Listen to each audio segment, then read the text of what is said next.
Ok, Sandra. Pode iniciar a leitura? Pode. Vamos lá, então. Nós estamos na segunda parte, o mundo espírita ou dos espíritos. Capítulo 1, a origem e natureza dos espíritos. Questão 82. É correto dizer que os espíritos são imateriais? Como se pode definir uma coisa quando faltam termos de comparação e com uma linguagem tão ineficiente? Um cego de nascença pode definir a luz? Imaterial não é bem a palavra. Incorpóreo seria mais exato, pois deves compreender bem que o espírito, sendo uma criação, deve ser alguma coisa. É matéria quintessenciada, porém, sem analogia para vós, e tão etérea que não pode ser percebida pelos vossos sentidos. Dizemos que os espíritos são imateriais porque sua essência difere de tudo o que conhecemos sob o nome de matéria. Um povo de cegos não teria absolutamente termos para exprimir a luz e seus efeitos. O cego de nascença acredita ter todas as percepções através da audição, do olfato, do paladar e do tato. Não compreende as ideias que o sentido que lhe falta lhe proporcionaria. Do mesmo modo, somos verdadeiros cegos em relação à essência dos seres sobre-humanos. Podemos defini-los apenas através de comparações, sempre imperfeitas, ou por um esforço de nossa imaginação.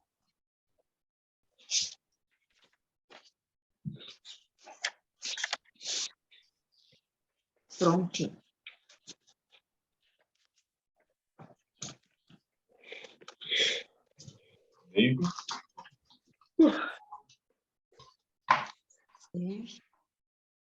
Quem? Sou eu que leio? Sim. Tá, eu entendi errado. Os espíritos são imateriais? Responde-nos o Miramês, os espíritos, como criaturas divinas, são realidades, por terem sido criados.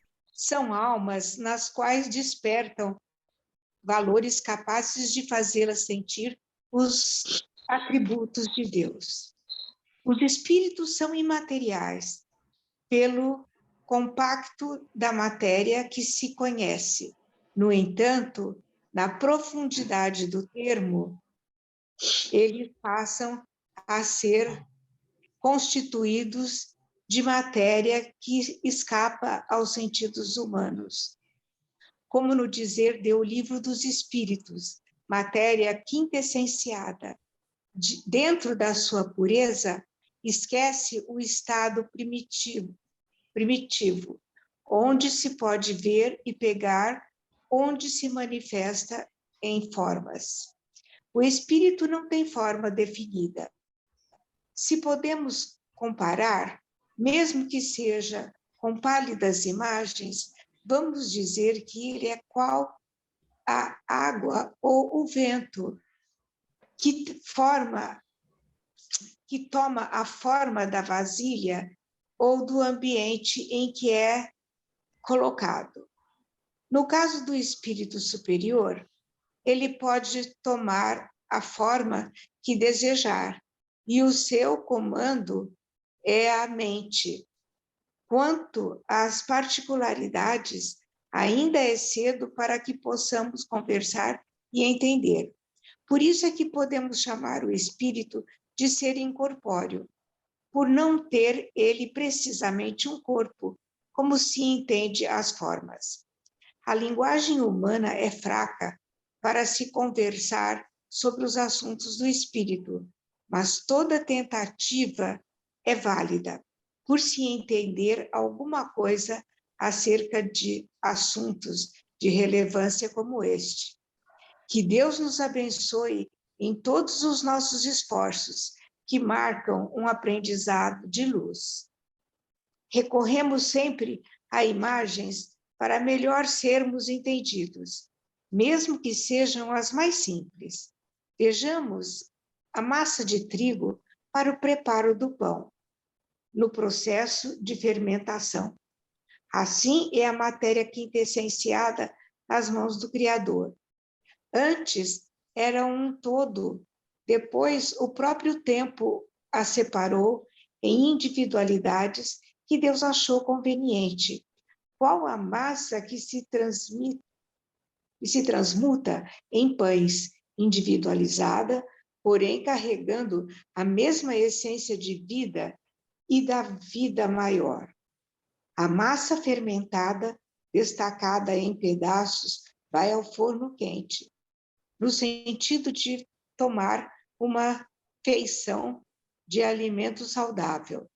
Assim é o espírito individualizado, vai ao calor das bênçãos do Pai Celestial, para que a razão se expanda no tempo e no espaço, garantindo a sua personalidade, que caminha para novas conquistas, conscientizando-se de tudo e sentindo a necessidade da libertação, conquistando a si mesmo e assistindo no palco da consciência ao desabrochar dos valores inerentes à sua própria vida.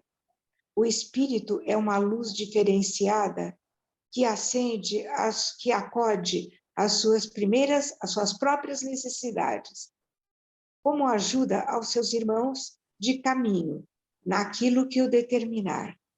É uma chama divina consciente, mas à qual ainda falta conhecer muitas coisas, no que se refere à sua própria existência. Pelo menos no estágio em que nos encontramos, há muitos mistérios a desvendar, no que tange ao espírito. Os espíritos são imateriais pelo estado de matéria que se conhece. No entanto, tudo que existe nasceu da mesma fonte divina, e desse nascimento até ao espírito ocorreram diversas transmutações de todas as ordens, para que a luz maior irradiasse no centro da vida e a harmonia se fizesse no seio da luz, obedecendo à vontade do Criador, como sendo um sol inteligente, filho de um sol maior. Mamma mia! E aí, tem que comentar? Bem, né? Bom, não é fácil, hein? Eles são considerados realidades, porque realmente, para nós, eles existem, os espíritos, porque foram criados por Deus, e ele faz uma comparação muito feliz com a massa do pão, né? Dizendo, ensinando-nos que, no princípio, era uma massa só. E com o calor da evolução, foram sentindo a necessidade de se partirem, de como se fossem realmente pedaços de pão, de uma massa de trigo. E com essa comparação, ele mostra-nos que muitas transformações o espírito passou, por muitas transformações, até chegar ao estado que hoje nós conhecemos e que é muito pouco, porque a natureza dos espíritos, para nós, ainda é um mistério, né? Nós sabemos que eles existem, nós sentimos a sua presença. Com a leitura do Livro dos Espíritos, nós aprendemos com Allan Kardec o que ocorre na vida espiritual. Foi através do trabalho desse espírito maravilhoso, desse ser maravilhoso incorporado aqui no planeta Terra, que através dos médiuns, videntes, audientes, os médiuns melhores, assim, querendo dizer que não melhores, mas mais evoluídos e com maior capacidade de nos mostrar como são os espíritos e como se processa a vida espiritual, a vida na espiritualidade. E com isso, nós fomos aprendendo, e estamos aqui hoje aprendendo ainda, que os espíritos existem porque nós podemos senti-los, nós não podemos abraçá-los, porque eles são imateriais, são incorpóreos, são imateriais. Eles fogem ao sentido que temos de nos abraçarmos, de nos tocarmos uns aos outros. Sabemos que é impossível para nós sentirmos visualizarmos os espíritos e tocá-los com as nossas mãos, beijá-los, abraçá-los, como se estivessem aqui conosco. Os cegos, ele faz a comparação também com os cegos, né? Como que os cegos poderiam descrever a luz? Se eles não enxergam, é muito difícil, eles percebem tudo o que acontece através dos outros sentidos, do ouvido, do tato, do paladar, do olfato.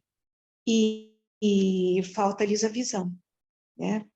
E dessa forma, o espírito para nós é como a luz para os cegos. Nós não temos condições de visualizar os espíritos, a não ser aqueles que são portadores da mediunidade da clarividência, da vidência, não é?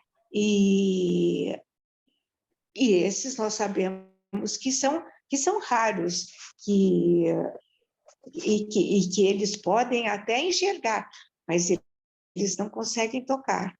Muitas vezes, em nossos lares ou em nosso ambiente de trabalho, se estamos em um estado de pensamentos mais elevados, podemos algumas vezes sentir a presença de algum espírito amigo, ou até mesmo de algum espírito que não é nosso amigo, né? Aqueles espíritos ignorantes, os espíritos perversos, que têm...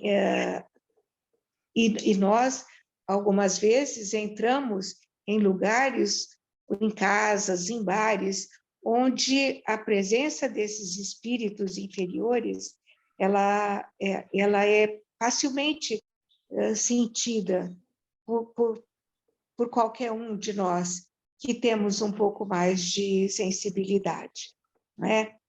E podemos sentir a presença, muitas vezes, enquanto estamos com o pensamento elevado, voltado para a divindade, ou para coisas boas, para boas pessoas, podemos sentir a presença de algum espírito amigo. Durante o nosso sono, muitas vezes, sonhamos com esses espíritos. E é interessante que nós não conseguimos lembrar, mas do teor do nosso sonho, do teor da conversa, mas muitas vezes temos a sensação, né, de ter estado com algum espírito, com bons espíritos ou com algum espírito amigo.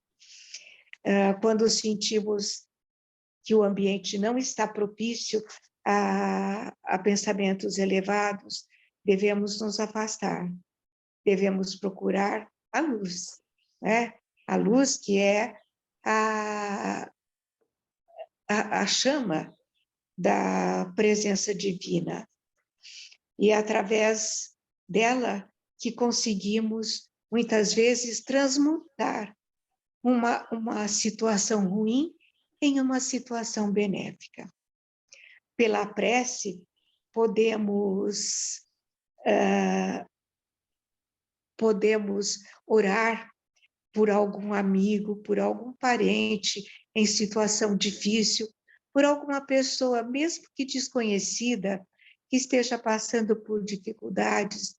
Essa é a maior caridade que podemos fazer, porque podemos envolver essas pessoas que estão vivendo situações difíceis, podemos envolvê-las com o nosso amor. E com o nosso amor, atraímos a presença de bons espíritos que podem auxiliar aqueles que se encontram em estado de necessidade. Bom, e assim, né, viemos caminhando de uma massa não corpórea, mas de uma massa de espíritos, né, a necessidade de libertação e da consciência, né, que cada um tem. Bom, nós sabemos também que espíritos muito elevados, eles não têm forma, né? Os espíritos, aliás, eles não têm forma, só os mais elevados que conseguem ter a forma que lhe quiserem dar, se houver a necessidade. Bom, queridos amigos, eu já falei bastante, eu vou deixar para vocês completarem o meu pensamento e talvez até retificarem algum mal-entendido que eu possa ter passado, tá? Então, eu vou chamar a Cris. Ah, não, passa passando, doutora Meire. Pô, Jorge, já estou de ouvinte. Não quer, Cris? Não, é muito difícil para mim. Não.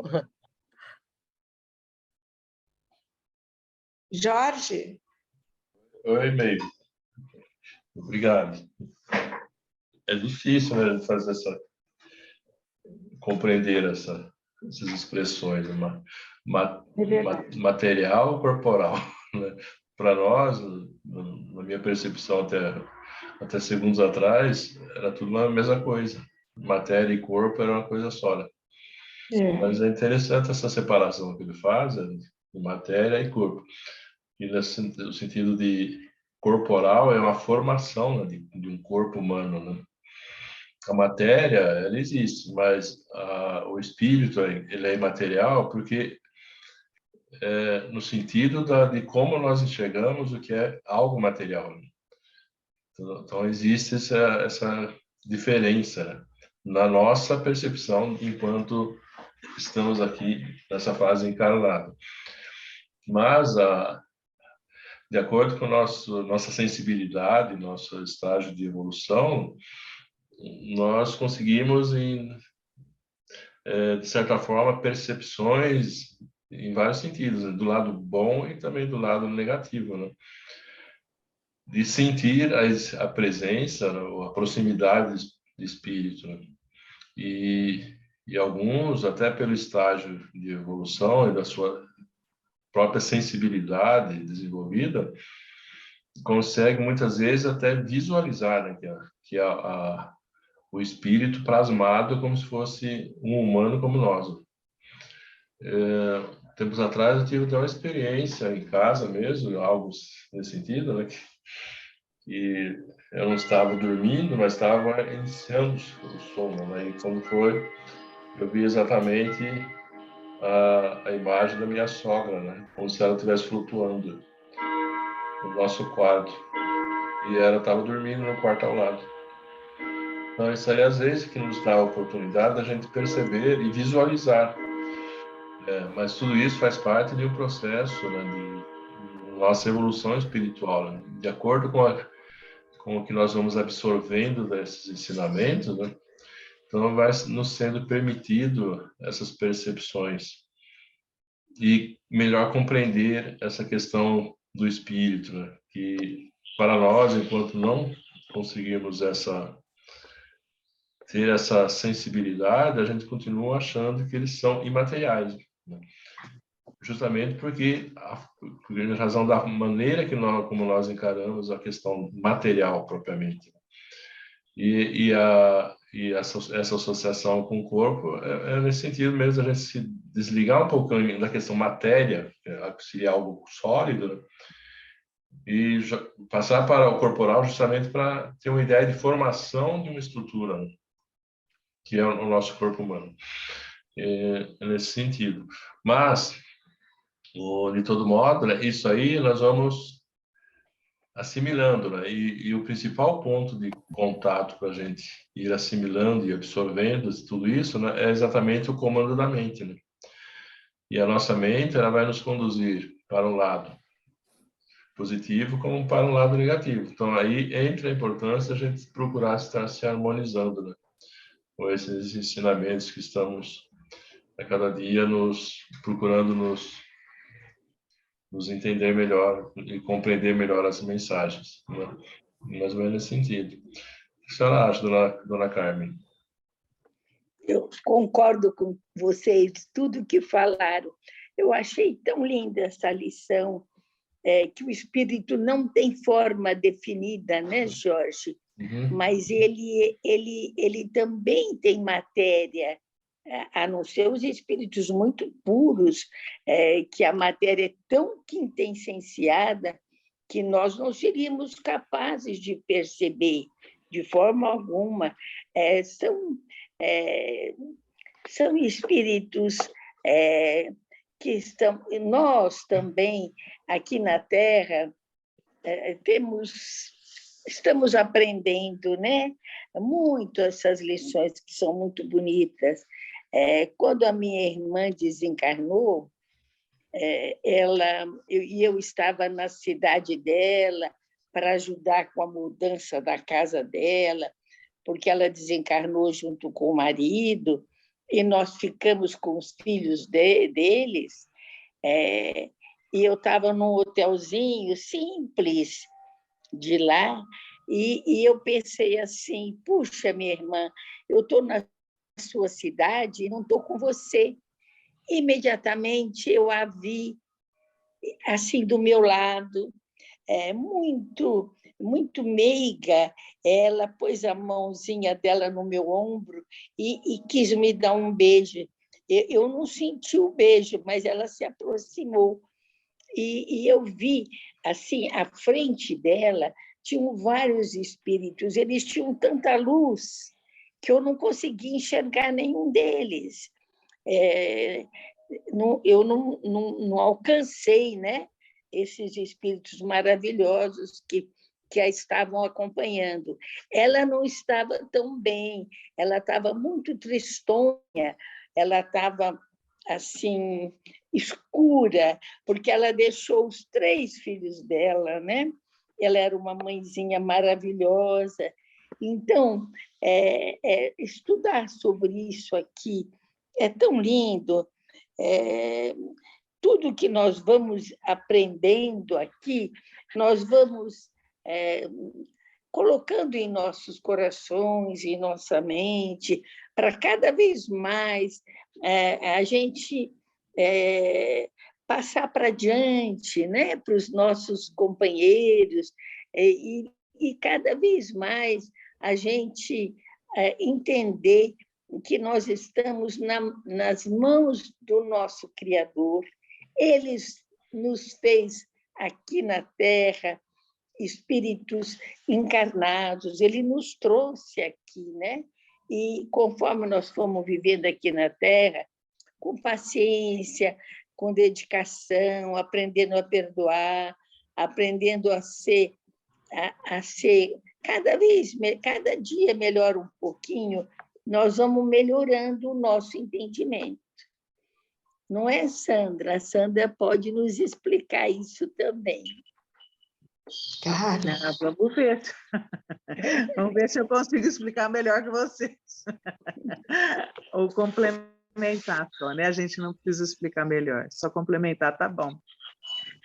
E a senhora estava falando, eu estava pensando, dona Carmen, ele é o grande padeiro, né? Estamos O grande na mão padeiro. dele. Estamos tudo na mão dele e ele separando a massinha. Bom, vamos tentar, assim, pensar dentro da doutrina espírita, ela nos ensina que Deus criou a matéria e o espírito, né? E os espíritos, para encarnar na Terra, eles usam um corpo semimaterial, que é o perispírito, não é isso? Mas é um corpo também feito de matéria, o perispírito. Então, o espírito, que seria o objeto do nosso estudo hoje, é material? É imaterial? É incorpóreo? O espírito veste um corpo semimaterial chamado perispírito e depois ele vem para a carne vestindo um corpo bastante material, que é o corpo de carne, né? Então, o espírito veste dois corpos. Enquanto a gente está na carne, obviamente, o corpo de carne é tão denso que não tem como a gente não perceber. Quando a gente desveste o corpo de carne, deixa esse corpo na terra e passa a viver no mundo espiritual, ainda assim nós estamos vestidos de um corpo material chamado perispírito. Quando a gente percebe os nossos espíritos amigos, os nossos parentes, aqueles que a gente ama, a gente está percebendo e vendo eles. Para quem consegue ver, algumas pessoas, poucas conseguem, muitos percebem, a gente às vezes tem mais facilidade para perceber, mas em todos esses momentos a gente percebe o ser amado, o espírito, vestido de um corpo perispiritual. A percepção que nós temos, a gente tem a percepção dele no corpo perispiritual. Pois muito bem, eu acredito, assim, pelo que eu consegui entender da lição hoje, a pergunta não está tratando do corpo perispiritual, aquele corpo semimaterial que o espírito veste e que o acompanha ao longo da evolução, porque ele perde o corpo de carne, mas ele não perde o corpo perispiritual. Esse o acompanha ao longo de toda a sua trajetória, encarnando diversas vezes, mas preservando o corpo perispiritual. O que eu entendi que a lição está nos perguntando hoje é do espírito, a centelha divina, sem esse corpo perispiritual. O que ele é? Ele é matéria ou ele não é matéria? Ele é incorpóreo? O que é esse espírito, essa centelha divina? E aí, então, definindo sobre o que nós estamos falando sobre o espírito, a centelha divina. O lado inteligente, né? O lado vivo, porque a matéria é sempre algo que é animada pelo espírito, mas ela não tem vida própria. Seja o corpo perispiritual, seja o corpo carnal. Vai ser sempre animada pela inteligência que está no espírito. Então, esse ser inteligente, o que é? É essa a pergunta de hoje. E aí, os espíritos vêm tentar nos explicar que falar que ele é imaterial não é exatamente o termo. O termo mais próximo seria incorpóreo. Esse espírito, essa centelha divina, não tem um corpo para ser uma centelha divina, ele não precisa de um corpo. Essa luz não precisa de um corpo. Então, ele é incorpóreo. Mas, ainda assim, eles tentam dizer para a gente que ele não é de todo imaterial. Por quê? Porque tudo que Deus criou vem de uma fonte única, que é o elemento primordial, o fluido cósmico universal. Esse fluido cósmico universal é o hálito divino.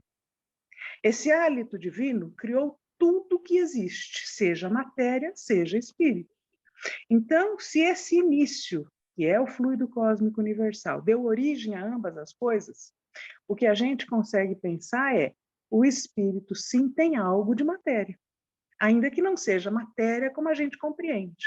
E aí eles tentam, na pobreza de palavras que a gente pode se servir, usar o termo de matéria quintessenciada, querendo achar um termo para a gente tentar entender, né? Que não seria uma matéria, como a gente compreende, uma matéria que a gente possa ver, que a gente possa pegar, que a gente possa delimitar, porque a matéria tem essa característica, de alguma forma ela se delimita.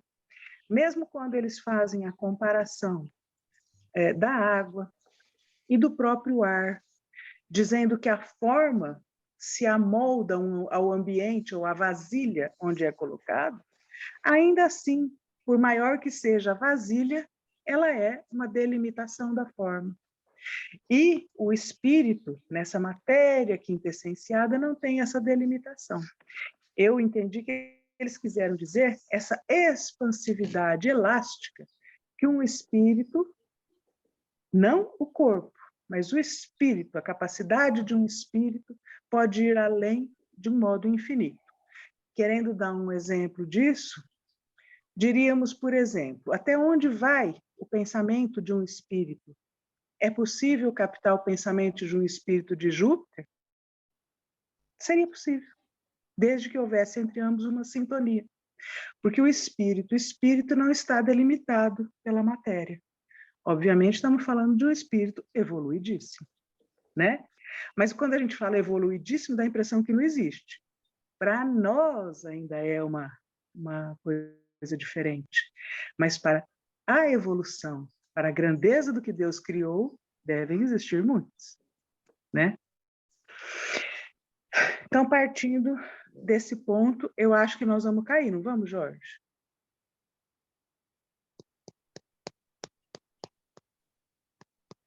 Jorge, é melhor desligar para a gente voltar, porque agora já deu 9h10. O Jorge está sem som. Então, vamos indo, na hora que a gente cair,